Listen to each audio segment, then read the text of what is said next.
No, your TV is not broken. No, you have not gone back in time. The boys from In the Bleachers are back here on Merrimack Cable 22, and we're going to be here for the whole football season. Yeah. I'm joined by my co-hosts, Bob the Coach Wallace and Dan Dwyer. And A new addition. A new addition. He's from us from our ESPN days, and many of you have probably read there's been a lot of stuff going on in the newspapers about our leaving ESPN. The fact is the contract expired in August. Me and Coach held out for more money. Right now, they're going to attempt to see if they can sign. I know. I was overruled. And they're going to attempt to use the network feed during our time period, see if it works out. If not, they'll come back. But we've been accused of using this as a stunt.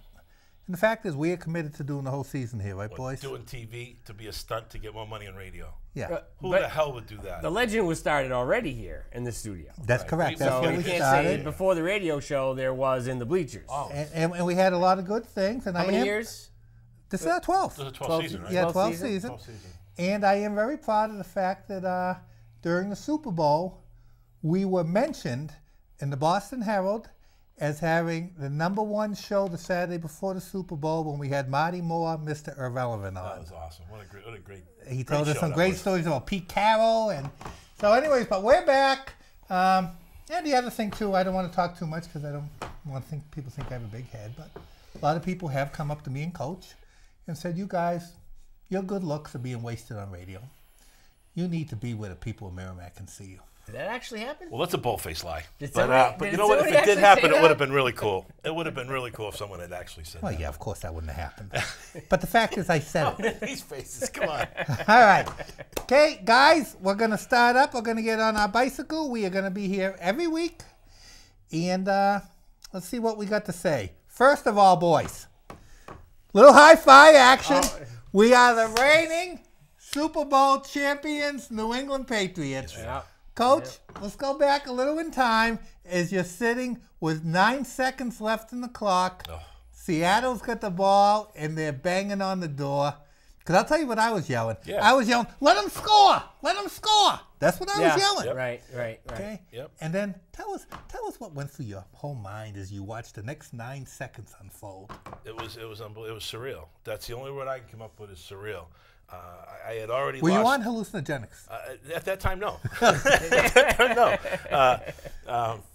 No, I didn't. But no, I was with my daughter, and we get a chance to watch that. And I had seen the Giants pretty much run that scenario against us the last 2 Super Bowls. When the guy made the crazy catch. Yes. Oh, my goodness. You know, so what do you do at that point, right? So what I did is I chose to just embrace my daughter. We embraced each other. And as we watched, the fly left the room. Yeah. Murphys were throwing things through the window. Everyone was leaving. There was broken glass. There was broken glass. Oh, if the Murphys are Lots involved, of there is broken glass. But me and my daughter decided that we were going to elevate our vibrations. Ooh, And I elevate believe in above that. the situation. And we chanted Hugh, the word Hugh. Hugh. And we just elevated our vibrations. And next thing you know, Butler intercepts the ball, and we just kept chanting, and it's a beautiful story. It's a true story, actually. And so that's how I spent the last couple of minutes of the game. It was awesome. I'll real quick do mine, and then we'll go to Dan's. And mine was I was sitting there watching the game by myself as I do these championship games. Right, you don't. I don't want to talk to anyone. Nope. I don't. The phone rings. I don't answer it. Sox, Patriots, Bruins. It's the same with you. Yeah. You just like to be I'm alone. watching it. Yep. And then all of a sudden I saw the catch. And I said, oh, my God, I'm going to have to give up football. I really am. I can't spend another year going through this and watching this happen. Yeah. And then with 9 seconds left, I am yelling at the top of my lungs, let him score! Let him score! And then all of a sudden, I got my brothers on the other line, and we're talking. He goes, he just intercepted it. I go, what? What? He just intercepted it. And then when we did the kneel down, remember those chaos? Yeah. With 3 Yes. seconds? That wasn't a layup. We that said, was. we didn't yeah. know. We said, is the ball loose? Is the ball loose? Yeah. Anyways, it was probably I don't know if anything can ever top the first Red Sox, because I spent my whole adult life expecting they'd never win. Yep. But this was something. Dan, you're up, my boy. Let's celebrate. Boy, that Red Sox comment at the end in this win. It's the first one against the Rams is obviously, it's always maybe the best one, but in hindsight, number 4, just what a satisfaction. It's just yeah, so I'm not kind of fan where I had to leave the room at times. I'm not good Sunday afternoon if they've lost. I'm just a grouchy guy. After she and Brian would attest to that, right? But grouchy after a loss. I can't help it. But isn't it amazing how sports gets into the psyche of all of us? Some people, I mean, Boston sports. Yeah. And it's only I'm not grouchy after Red Sox loss or Celtics or no other sport. Yeah. It's strictly the Pats. Yeah. Strictly the Pats. So I've kind of always not been a very important, though, Dan, you know? My wife would say I'm not a very good fan. She doesn't think I should act somehow different. But anyway, it's what you said. I had the same sinking feeling. Everything was going okay. We're gonna do this, and then the catch, and the guy made the catch, and all I could think about was the Giants, and I'm like, God. And my heart just fell out, and I'm like, oh my God, it's really gonna happen again. I can't say I wasn't optimistic that they were gonna win. I thought that, oh my God, it's happened again. And then the clock is going down, and then I did watch. I left the room. I came back, and I remember just having my head down. And then Malcolm got the ball, and the world was different. The world was different. It was like, oh my God, we won number 4. Yeah, and it was the best feeling.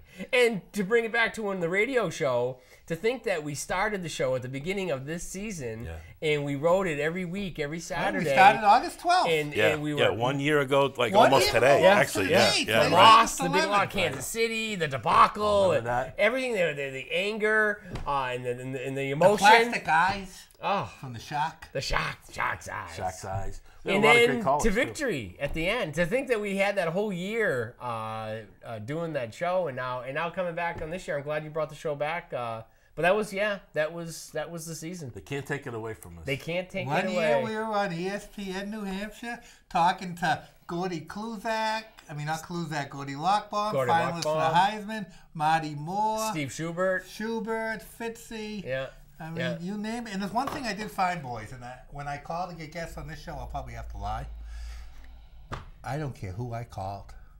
When I called and said I was Dave McCray from ESPN New Hampshire, they called back. I'm standing there 20 minutes after I call. Yeah, this is Marty Moore calling for Dave McCray. Right. It opens doors, doesn't it? Oh, it does open doors. As you said, Merrimack Local Television Channel 21.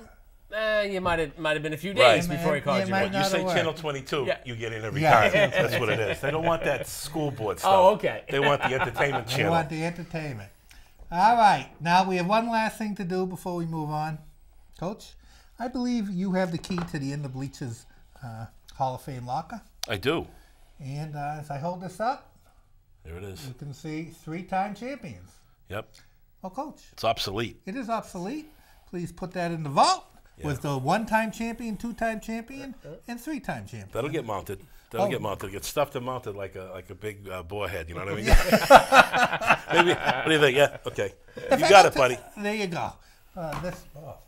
I had to change some of the my decor up in my game room because I know you had to order a new fat head. I had to drop $60 on a new fat head. New windows. That might be seen next week. Maybe that might become part of the the stage presence here. Okay. With that being said, we're about to move on, but I do want to say we are going to have a new.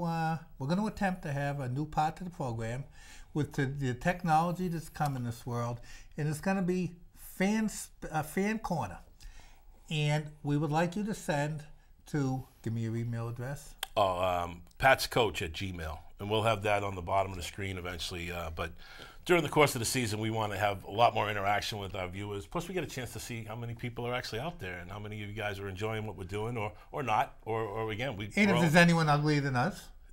Yeah, probably not going to get a lot of feedback there. No. And so we would do that. We want is in 60 seconds or less, we want you to tell us what you think about the upcoming game. And we'll put it on here. Yeah, as long as we can get it before 5 o'clock on the Wednesday, that'll make the next roll, and we should be able to do it. Call me stupid. Yeah. Why couldn't a laptop be sitting here and he could be emailing you? Live feed? Live. Oh, maybe. See, I like it. Man's a dreamer. Man's a dreamer. Now, granted, it doesn't work on the repeat shows. Well, I will tell you why, Mr. Dwyer. Because as much as we are loved in the town of Merrimack. We are? Oh, yeah, we're loved.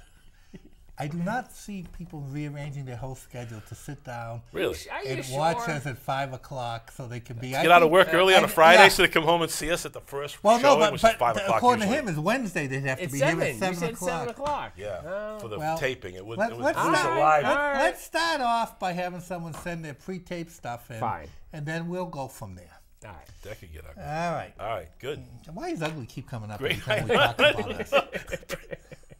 All right. And the next thing I do want to mention, guys, because again, the paperwork, as you recall, when we last left here a year ago to go to ESPN, there was a FCC restraining order on us being on local TV. That has expired. Doesn't it grandfather? Oh, it did. It grandfathered No, that off. expired. Good. And as long as we make no more jokes about dogs fighting, we should be okay. It's I don't even. Do I even want to go there? I don't even remember the reference. Well, the reference was basically, long story short, we laughed about the Michael Vick thing, and the next thing we know, we had the ASPCA demanding equal time on the show. True story. Yeah, true story. And wanted to shut us down. All right, let's move on. We've all celebrated, guys, one last time. Yeah. This whole year, the best part will be hearing the world champion New England Patriots, man. It's our year to gloat. Hey, Coach, I don't want to spend too much time on this, but enough. Let's talk about we are no longer the same team we were when we hoisted that Lombardi. Yeah, we're quite different. And talk a little bit about what we've lost and what we've gained and how you see it. Well, I think the one everyone's going to jump right on is the Revis. The loss of Darrelle Revis is it's a game changer. Actually, it's not so much a game changer, but a defense changer, I'll say. Because now you're going to go from a defense that was very, very confident in the coverage skills they had. And geared that way. Absolutely. That's right. Right? Yep. I mean, the shorter pass rushes, the more of a containment pass rush to allow cornerbacks to get into coverage and actually make plays. Yeah, he made the field half the size, or at least 1/4 the size. Right, and that's what he did. And he says, I'm going to take your best guy, and I'm going to go man on him.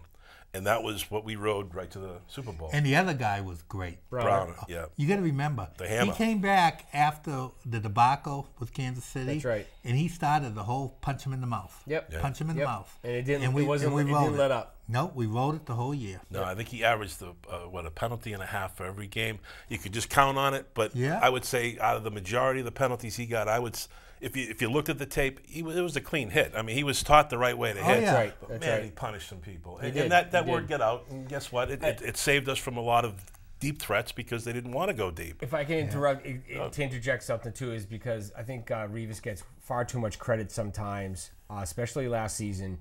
Without Browner, Revis can't be Revis either. There's 3 guys, there's 4 guys back there, a linebacker on occasion.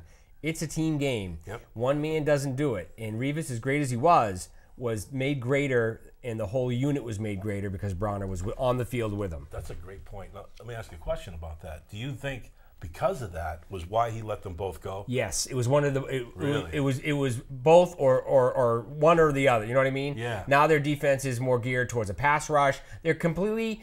In football, you need to mix things up. Well, this year they will mix up. You're right. They're not going to be the same defense next year. And philosophically, they're going to be totally different. Right. Their linemen are going to be different. They're going for a different Pass rush. Right. It's going to be a pass rush, and it's going to be a blitzing offense. That's right. I think. I hope. That's right. Right. But wow, that's a good point. So you think they probably, by design, get rid of both of them? Yes. Or allow both of them? Allow them both to go, because now they knew they couldn't keep him, so there was no sense of keeping Browner. It was a tandem.